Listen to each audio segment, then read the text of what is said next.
What is work in progress, and why does it matter a lot to your business operations? Hi there, I'm 𝐷𝐷𝐿, management trainer and consultant in business operations. And today we're looking at the super important phrase in all operations management, supply chain, logistics, production planning, scheduling and inventory management. What is work in progress? Fast answer, work in progress is a category of inventory, material or non-physical work that has begun but isn't completed.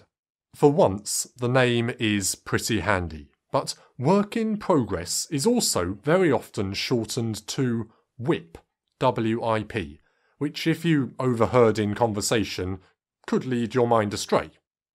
Work in progress is a categorization of inventory.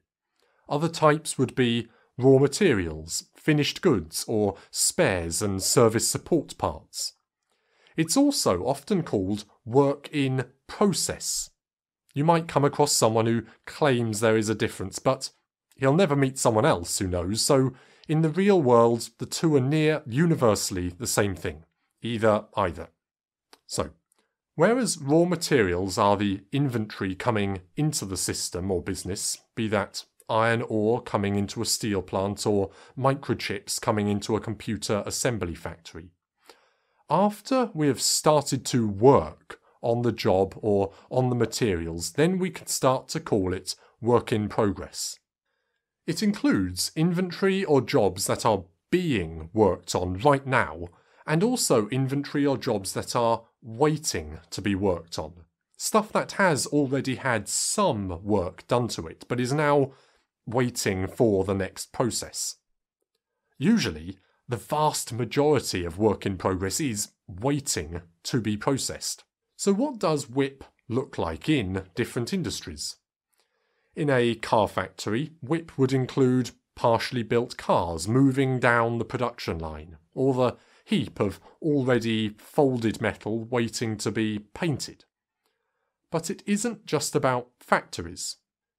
In a restaurant, their WIP would include the bucket of cheese that's been grated and chopped onions prepared that morning, and also the steak currently being fried in the pan.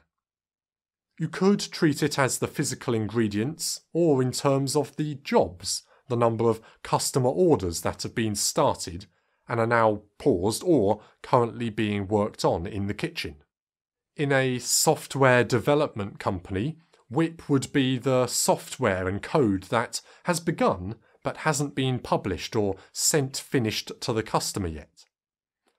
Most of this WIP is probably, again, waiting rather than being worked on by a developer at that moment in time, and that partially finished non-tangible work could represent hundreds or thousands of hours of work. Without a keen awareness of what WIP is and why it matters to the operational performance of any business or system, WIP just happens, just exists and accumulates, but designing and managing your system for how much WIP inventory we want to have in our system is an essential part of operations management, strategy, systems design, and keeping on top of the daily delivery. How much work in progress you have really matters. Having inventory costs the organisation in all kinds of ways. Financial, financing, operational costs, and holding costs. It also has a direct impact on throughput time, customer lead time, and cash flow, which is why so many organisations put so much effort into improving their workflow and minimising their WIP. If you like this video, please remember to give it a thumbs up, subscribe and ring the bell so you don't miss any of my upcoming videos. And if you want to learn more on operations and inventory management, check out my library of training courses over on my site 𝐷𝐷𝐿training.com. Alright then, crack that WIP.